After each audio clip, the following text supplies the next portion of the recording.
Hadirin hadirat muslimin muslimat yang dirahmati Allah sekalian. Tajuk yang diangkat untuk kita bincang pada malam ni adalah cabaran umat Islam pada akhir zaman. Saya merasakan bahawa tajuk ini terlalu besar, maka kita tukar sikit tajuk ni kepada apakah cabaran yang sepatutnya kita hadapi pada akhir zaman ini untuk kita teruskan hidup dengan sebaik mungkin. Hadirin hadirat yang dirahmati Allah, saya mulakan dengan firman Allah Ta'ala. A'udzubillahi minasyaitanirrajim. Bismillahirrahmanirrahim. وَلَنَبْلُوَنَّكُمْ بِشَيْءٍ مِّنَ الْخَوْفِ وَالْجُوعِ وَنَقْصٍ مِّنَ الْأَمْوَالِ وَالْأَنفُسِ وَالثَّمَرَاتِ وَبَشِّرِ الصَّابِرِينَ. Mafhumnya, dan kami yakni Allah pasti uji kamu dengan sedikit rasa takut, bimbang, kelaparan, kekurangan daripada jiwa, kekurangan daripada harta benda dan anak pinak. Begitu juga dengan tanam-tanaman. Maka beri berita gembiralah kepada orang-orang yang sabar. Ayat ini menunjukkan pada kita, siapa kita sekalipun, kita akan diuji oleh Allah Subhanahu wa Ta'ala. Mungkin orang nampak orang tu kaya, pangkat besar, ada keluarga, pada zahirnya nampak bahagia, tetap ada ujian Allah. Ada orang itu diuji macam-macam, yang kadang-kadang kita tak sangka itu sebagai ujian. Kadang-kadang kita rasa kaya ini adalah nikmat, tetapi sebenarnya kaya juga menjadi ujian Allah kepada kita. Betapa ramainya orang yang kaya silap dalam menghitung kayaannya, akhirnya merasakkan dirinya dunia, seterusnya berlangsungan sampai akhirat. Allah sebut, allazi jama'a malan wa addadah yahsabu annama lahu akhladah. Yang mereka himpun harta banyak-banyak, lantas mereka menghitung audit, kira dia menyangkakan bahawa harta itu yang mengekalkan dia. Tidak. Kadang-kadang kita tengok orang itu, dia hidup senang, dia tak ada ujian. Tidak, dia ada ujian juga. Ada ujian.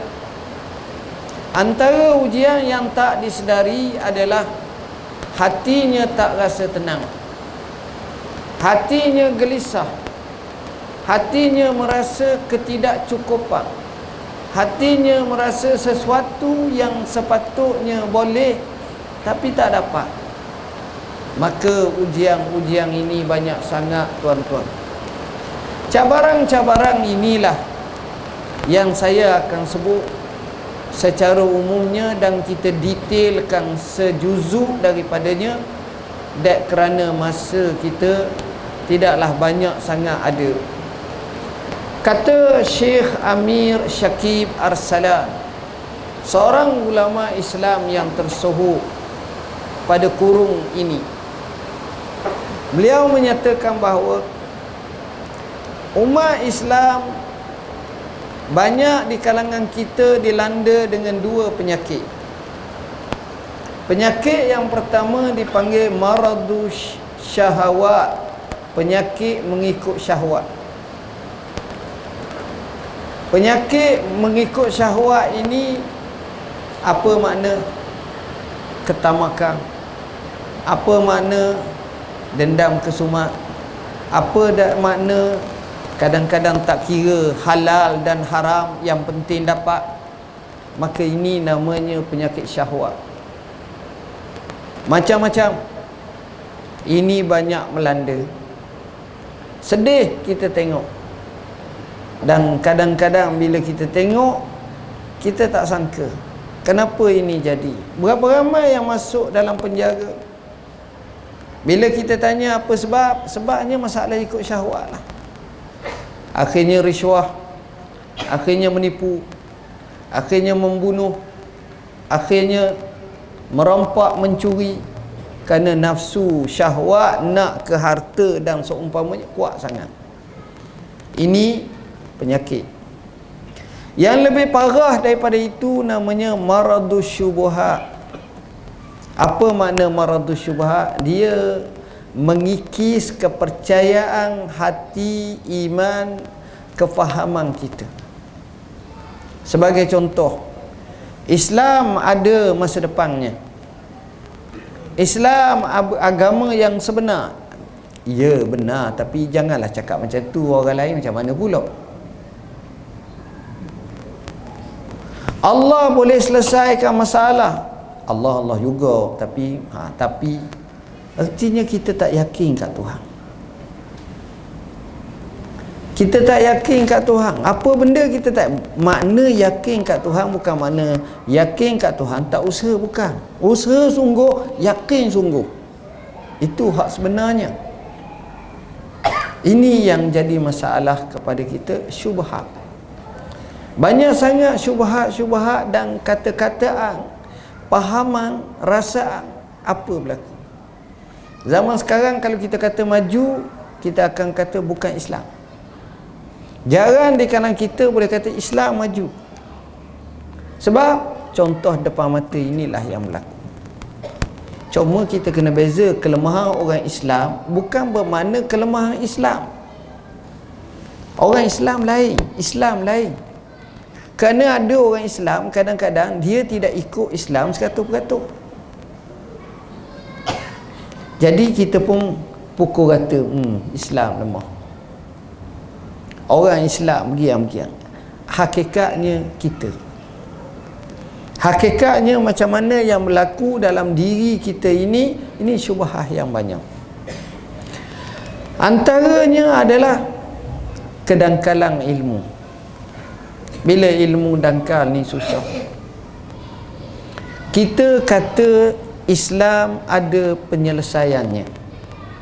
Ada ulama karang kitab seperti Dr. Yusuf Al-Qaradawi, Al-Islam huwal hal. Islam adalah penyelesai. Kita tengok tak ada dalam Islam melainkan ada penyelesaian, tapi kadang-kadang bertimbung masalah. Belum selesai, ada lagi. Belum selesai, ada lagi. Cabaran.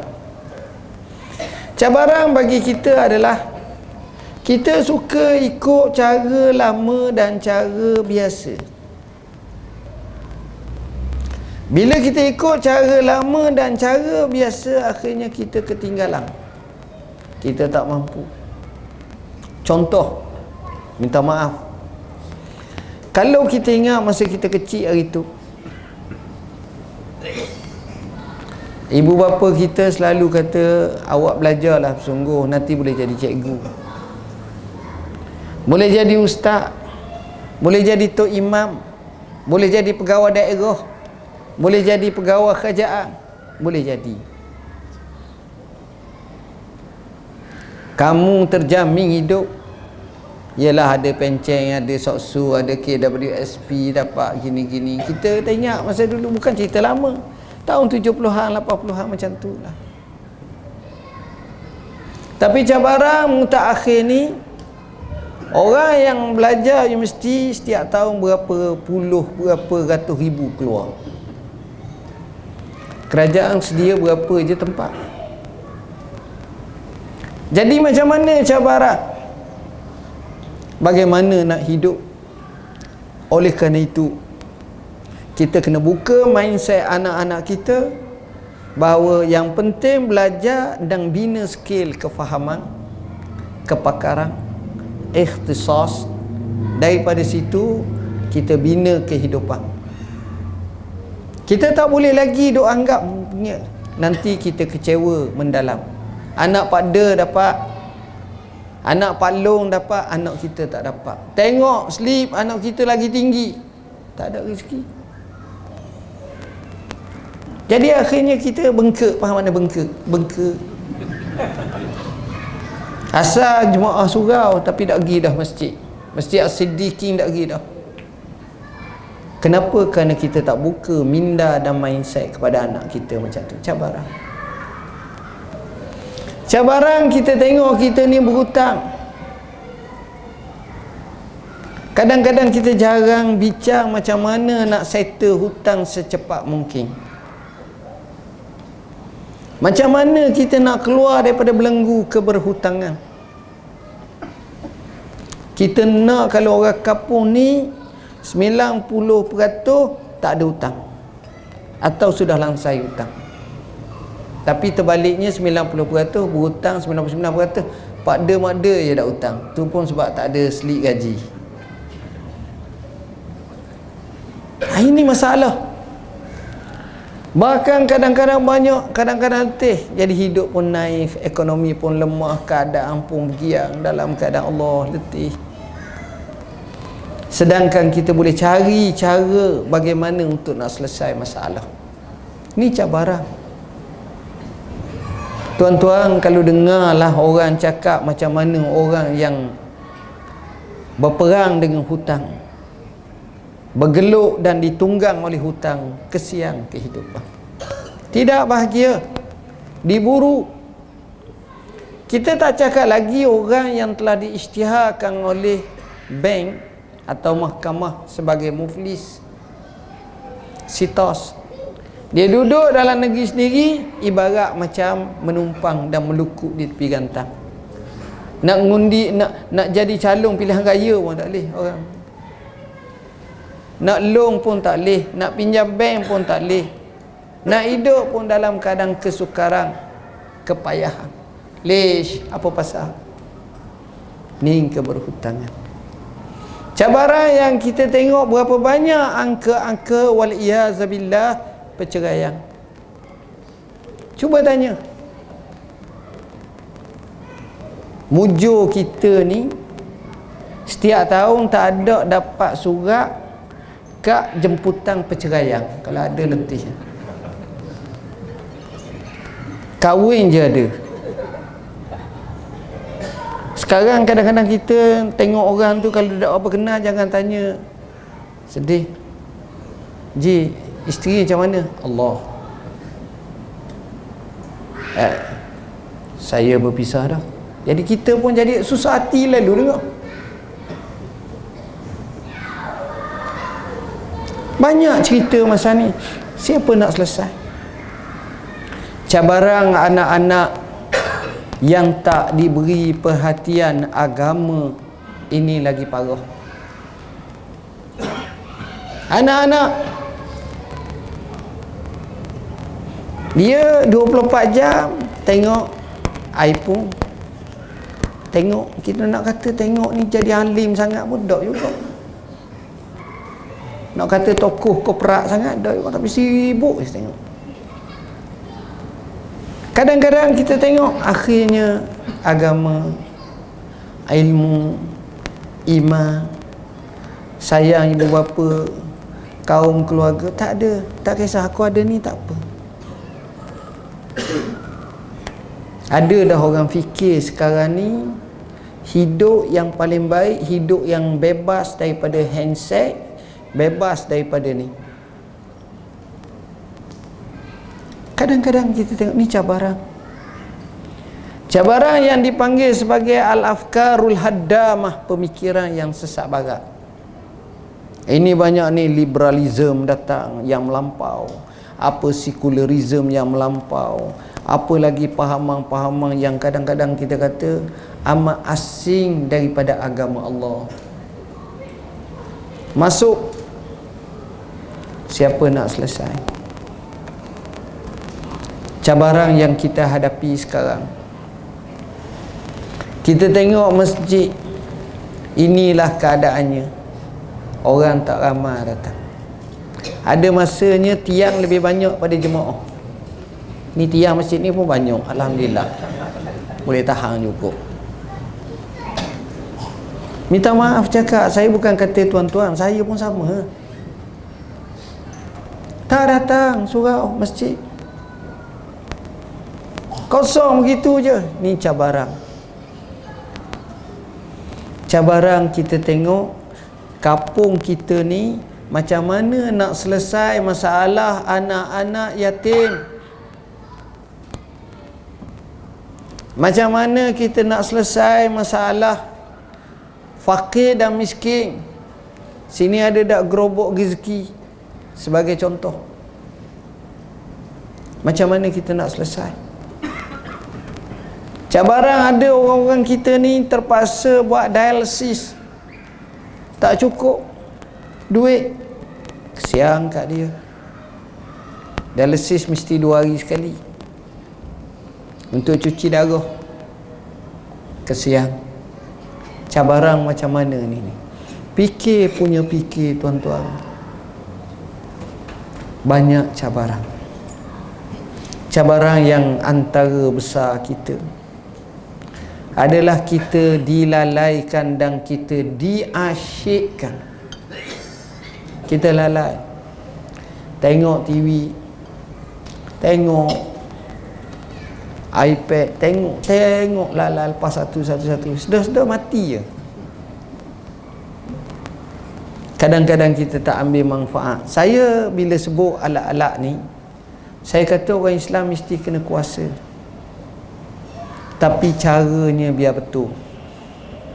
Penggunaannya biar betul. Jangan menjadi obses yang melampau, akhirnya tak kira. Rosak hidup. Bak kata Hamka, hidup hanya sekali, justru biar bererti. Kita tengok sesuatu, kita mikir. Kita tengok sesuatu, kita mikir. Dan apa yang saya tengok kalau dalam TV, dalam radio, dalam tengok dalam TV, dalam cerita apa-apa benda, 2 perkara je. Hak baik, balas baik. Hak tak baik, balas tak baik. Tepuk dada, tanya iman. Kita nak baik ke, kita tak nak baik? Sebelum saya datang ke sini, saya tengok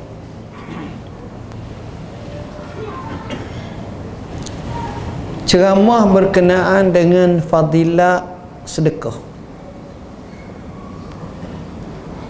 Sebagai contoh, sebab tadi pun tengok dalam skrin suruh sedekah. Kadang-kadang kita tak tahu nilai sedekah ni luar biasa.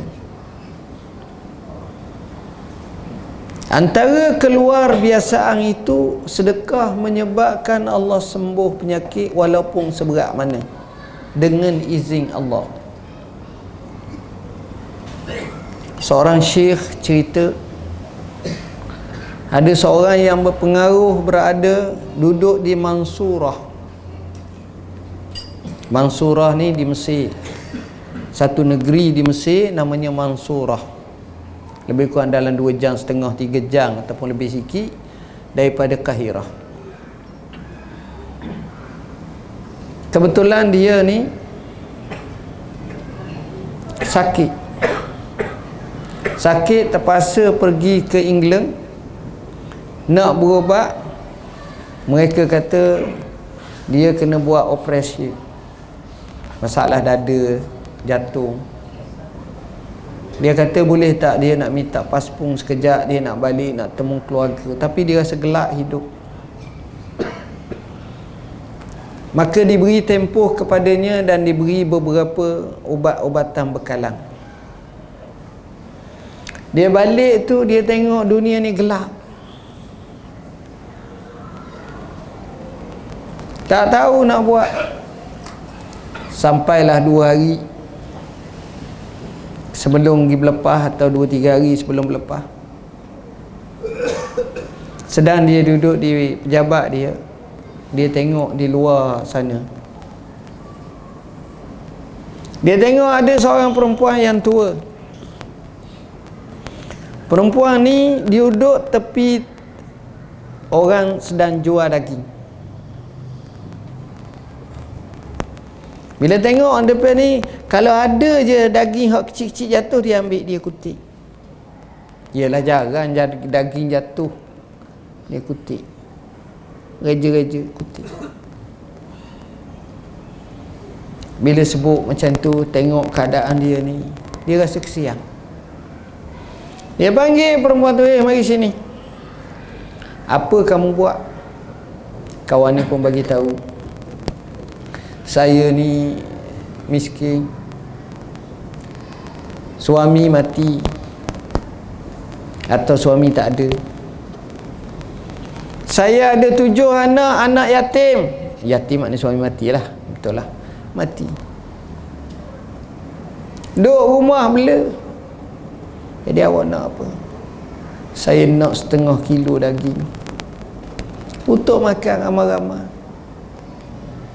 Kawan ni pun tengok atas bawah. Dia kata, ginilah, kau ambil lah 2 kilo, setiap hari kau mari, aku tanggung kau sampai setahun. Orang ni terus melutut rebah, angkat tangan, ya Allah, berilah hajat orang ni apa-apa. Dia tak tahu, dia balik rumah, muka dia ni, sebab dia bayar cek selalu kepada tukang daging tu, muka dia ni merah. Yang sebelum daripada ni berita sedih, duka ni, siapa di rumah ni nampak suka. Anak perempuan dia pun kata, abah macam mana nampak lain macam abah ni. Dia cerita, anak dia terus menangis, angkat tangan, ya Allah, selamatlah abah aku ni. Kemudian hari kejadian, dia pun pergilah ke England. Sampai di England, buat cek nampak sihat semua dah. Kemudian buat pula CT scan, sama, MRI sama, okey, tak ada apa, balik.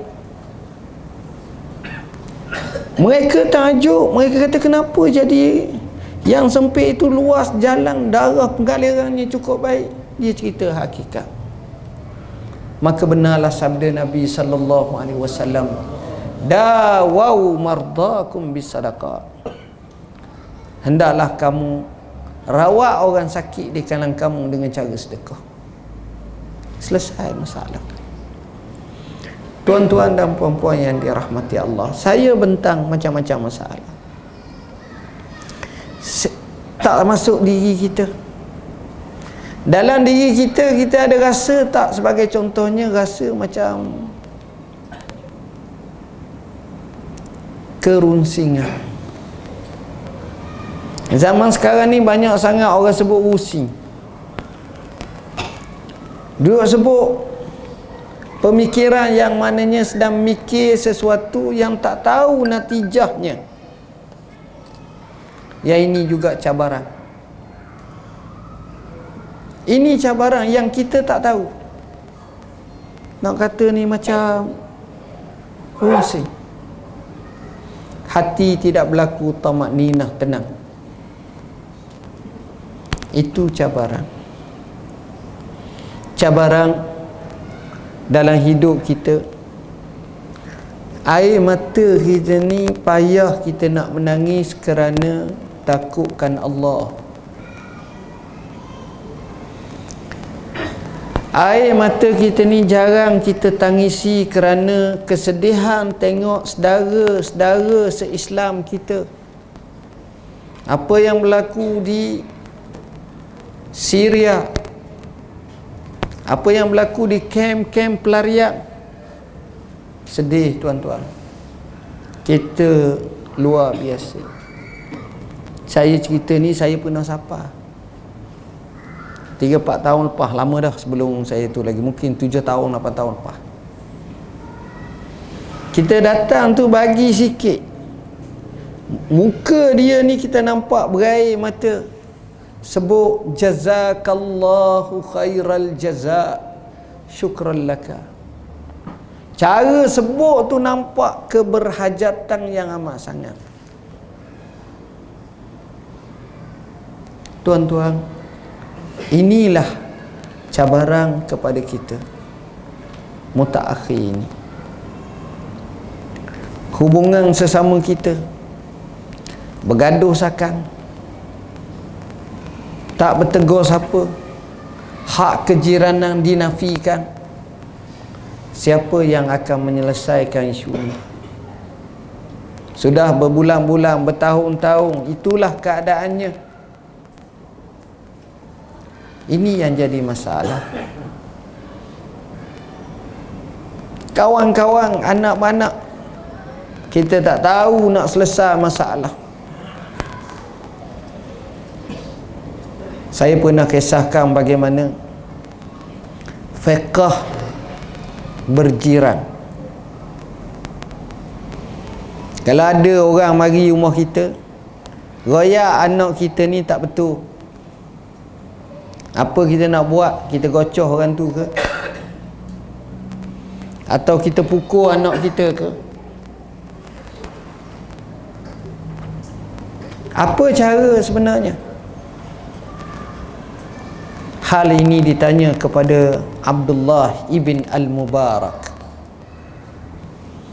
Abdullah ibn al-Mubarak kata, kamu marah anak kamu depan orang tu. Kemudian bila orang tu balik, kamu tanya dia sebenar macam mana. Bila kamu marah anak kamu depan orang tu, sekurang-kurangnya dia akan jaga hubungan kamu dengan dia, geda perasaan dia. Tapi jangan pukul. Kadang-kadang tak betul-betul salah, tak betul, tak tahu lagi. Kadang-kadang hak nung tak betulnya. Sikap. Kalau ini kita boleh implement ketika mana cikgu buat apa ke anak kita itu, alangkah baik.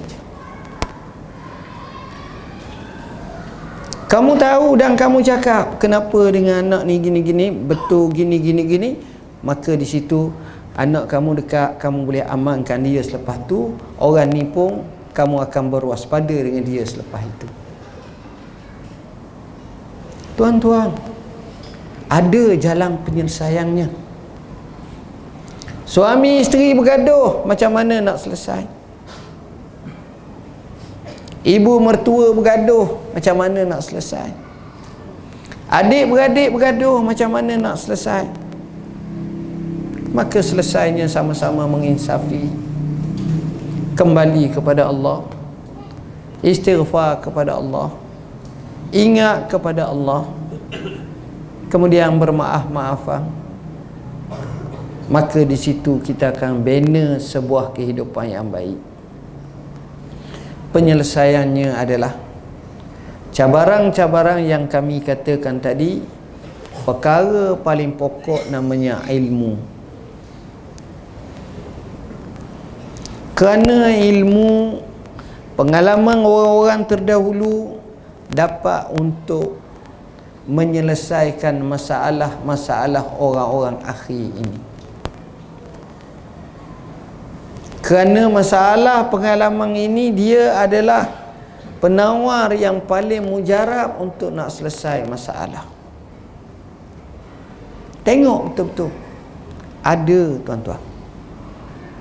Dia tidak diberi dalam bentuk, tak ada apa-apa, ada cara penyelesaian. Banyak. Dan kalau kita faham, kita tahu, kita belajar, kita tekuni, kita tanya orang yang berpengalaman, maka jawapan-jawapannya sudah tentu akan meredakan, menenangkan, menyelesaikan masalah. Budaya ilmu ni penting. Masjid ni sebagai contoh. Kita hidupkan ceramah mengajar setiap malam, tapi mungkin 2 minggu sekali kita panggil penceramah, ceramah satu tajuk khusus.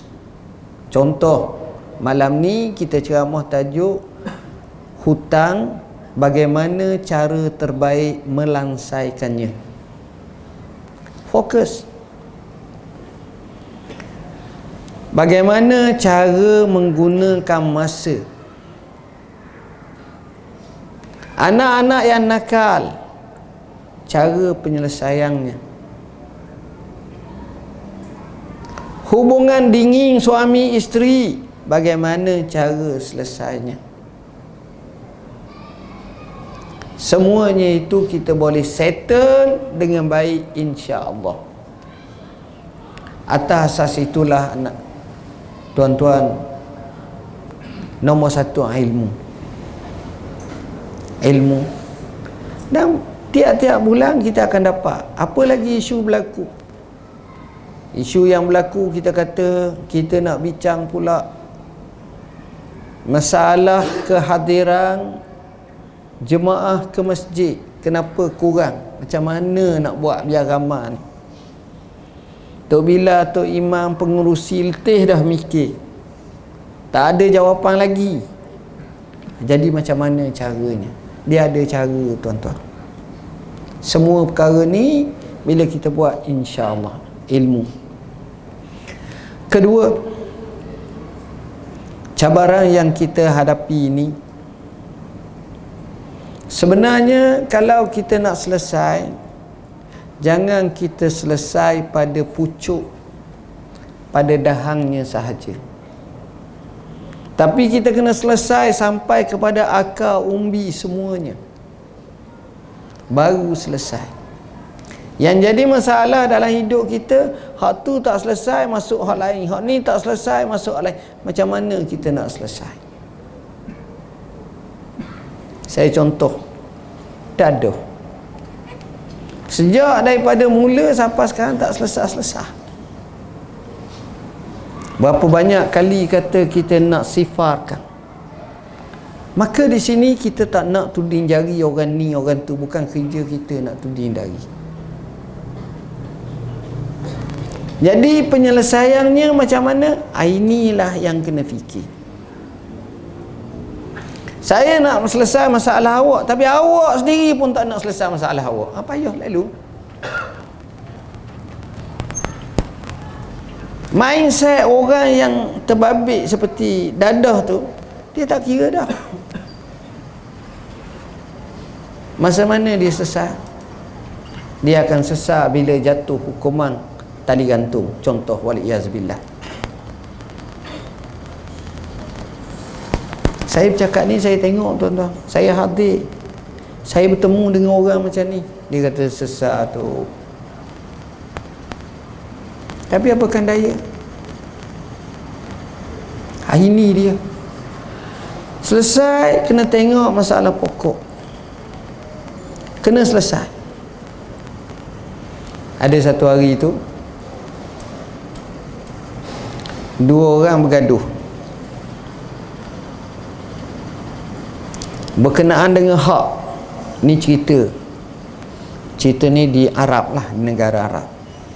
Bergaduh, dia kata hak ni hak aku, mu ambil. Ni kata tak, hak aku. Ni kata hak aku, mu. Sampai kat qadi. Qadi tanya berapa hak tu. Kita berhenti laluan azan tak? Ke teruskan? Terus je. Kita teruslah. Terus boleh berapa jam? 2 jam. Kalau suka tu maknanya 10 minit je. InsyaAllah 10 minit nanti kita berhenti lah. Ada makan tak? Ada. Kalau ada makan lagi awal kena berhenti.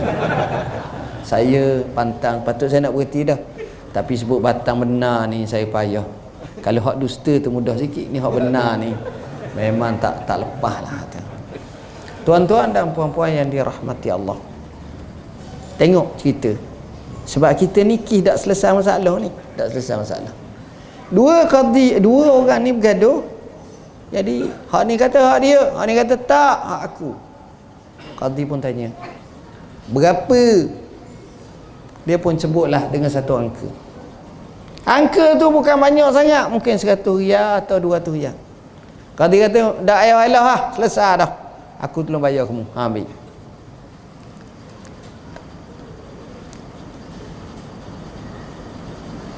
Sebenarnya itu penyelesaian ke tidak? Pada zahirnya nampak selesai. Tak. Bila qadi ni bertemu dengan ketua qadi ataupun orang besar di kalangan qadi ni, hak lain pula, qadi kata kamu tak selesai masalah. Kenapa? Memang kamu bayar kepada dia 100 atau sejumlah tu, tapi orang yang terima tu tetap kata orang tu salah. Kamu tak betul lagi hak tu. Hak tu tak betul lagi. Betul ke? Yang ini tak ada evidence. Yang ini kena tengok betul-betul. Bila dengar macam itu tengok. Sebab itu saya kata penyelesaian ni kalau boleh biar tuntas, biar sampai kepada habis. Selesai. Kalau selesai separuh-separuh, akhirnya banyak. Ada orang tu cakap, saya ni hutang tak kena bayar ni. Dah berapa? Tak banyak tak, dalam 1,000 je. Jadi Tok Imam pun kumpul lah duit orang ni, ada buat ada lepas bayar ni. Kita pakai kumpul lah duit RM10 seorang, RM20. Bayar dapat 1,000 bayar. Sudah bayar 2 hari mai pula. Ada lagi 3,000. La ilaha illallah.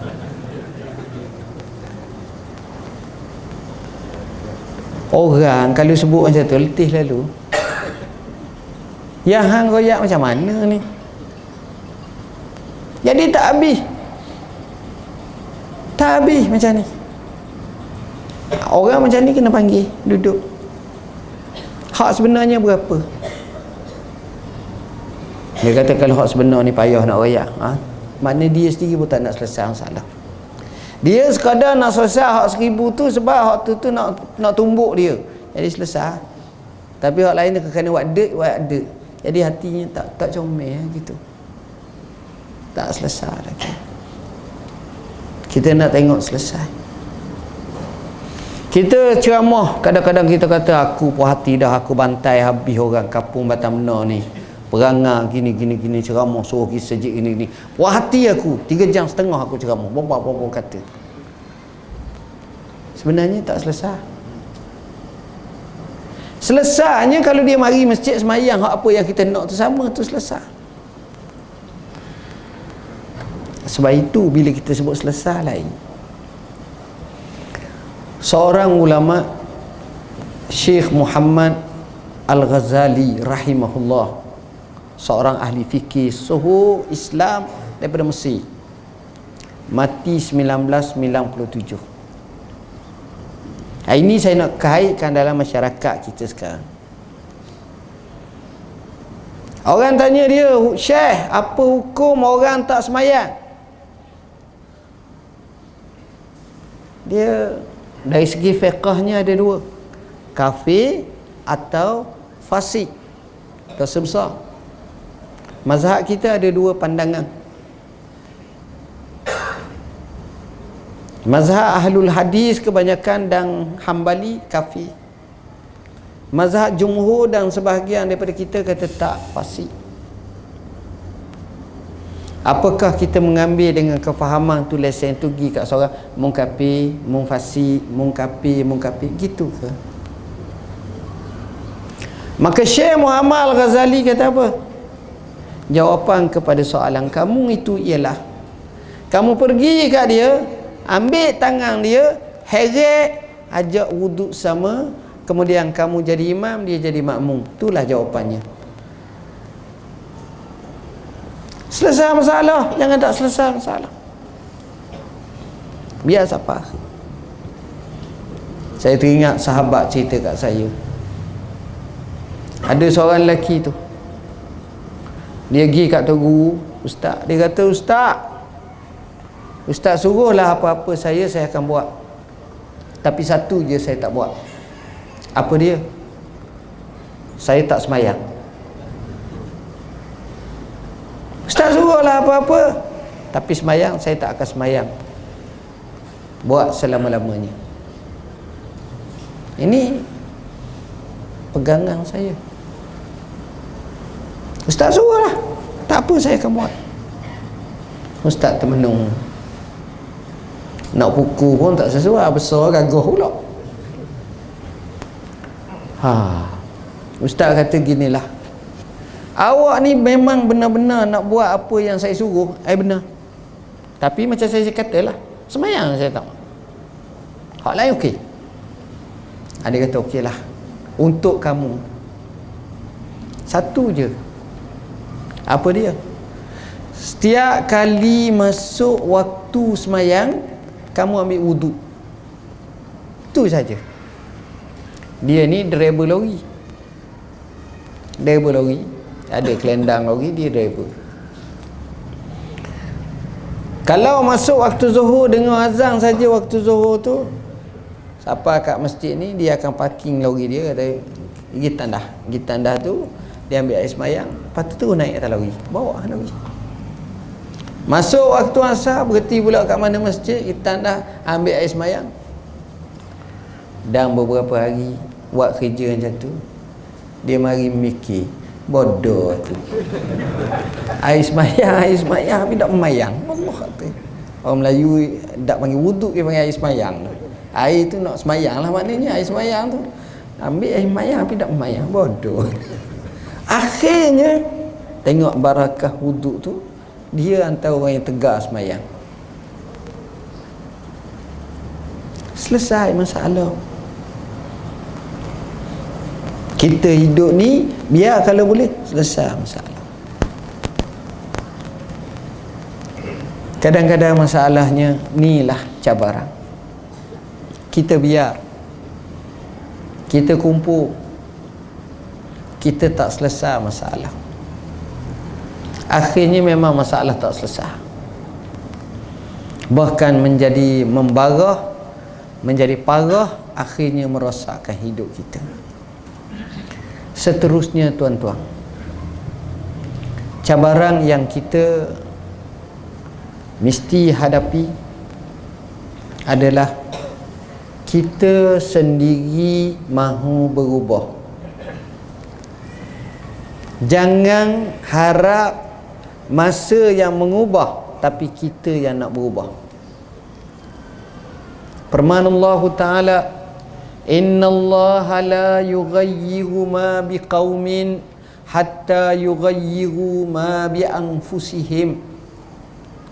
Sesungguhnya Allah tak mengubah satu kaum tu sehingga mereka mengubah diri mereka. Allah boleh ubah, tapi kerana hidup dunia ni ada ikhtiar, pilihan, kita sendiri yang pilih untuk berubah. Kalau kita pilih untuk berubah, kita berubah. Tapi kalau kita tak pilih, kita tak berubah. Kita pergi Mekah, orang pakat pergi masjid, dia tak pergi, tak nak berubah. Tidur gitu, sembahyang dalam bilik, congok. Ada. Kerana dia tak nak berubah. Tapi orang yang nak berubah, dia boleh berubah. Dan perubahan daripada kesedaran diri ni, momentumnya jauh lebih besar. Kita kena berubah. Umur kita pun makin lama makin tua. Di hadapan mata kita selalu berlaku peristiwa yang mengejutkan. Kawan kita, sahabat kita mati, sakit, paralyzed, uzur, duduk di katil hospital. Tapi Allah beri kepada kita nikmat, boleh mari sini segar. Nikmat tuan-tuan. Pergi hospital tengok, letih. Saya pergi tengok tu, kadang-kadang saya kejut kawan. Allah, kanser pula. Allah, waliyazabillahi min zalik. Ini pula pasal baru ni, coronavirus ni, tak tahu kau sebut. Banyak berlaku. Jadi kita kena berubah. Contohnya malam ni aku nak semayang malam, walau macam mana pun aku bangun semayang. Bangun pukul 3, pukul 4, pukul 5, tak, nanti pukul 1 awal lagi, pukul 2 awal lagi, pukul 4. Mayang dulu 2 rakaat, sudah mayang tidur balik. Kerana Allah segarkan, Allah sedarkan kita waktu tu, mesti ada hikmahnya. Jadi tuan-tuan, tajuk ni besar sangat. Saya tak dapat nak cover semua. Sekurang-kurangnya dia menjawab sejuzuk daripada masalah kita. Dan apa yang kita nak nyatakan, buatlah perubahan dalam kehidupan. Bermula dengan rajin belajar, dengan rajin beribadat. Daripada situlah akan terpecahnya kejayaan-kejayaan dalam hidup. Akhir kalam, saya sebut di sini banyak buku-buku kami, hadis 40, yang ni sesuai untuk pengajaran. Saya nak buat ni pun 20 tahun tuan-tuan, baru siap. Lama buku ni. halal dan haram dalam Islam. Halal dan haram Islam ni kita pun kena tengok hak mana halal haram betul-betul. Dr. Abdul Rahman Humay As-Sumai, orang ni kata hidup baik, dia boleh mengislamkan 11 juta manusia. 11 juta, ramai pada rakyat Selangor, Kuala Lumpur. Ini orangnya, orang Kuwait, hebat. Masa pelihara lah. Yang ini pun kena ada time management dan quality times dalam hidup. Warkah buat pengantin. Ini nasihat saya kepada pengantin. Bukan pengantin baru, pengantin lama pun boleh pakai juga, InsyaAllah tak ada masalah apa. Jadi saya rasa sekadar itulah. Mudah-mudahan ia memberi manfaat kepada kita semua. Bismillahirrahmanirrahim. Allahumma faqihna fid din, alimna ta'wil. Allahumma ja'alna minal ladzina yastami'una al-qawla fayattabi'una ahsana. Wa sallallahu ala sayyidina Muhammadin wa ala alihi wa sahbihi wasallam. Walhamdulillahirabbil alamin. Wassalamualaikum warahmatullahi wabarakatuh. Terima kasih banyak.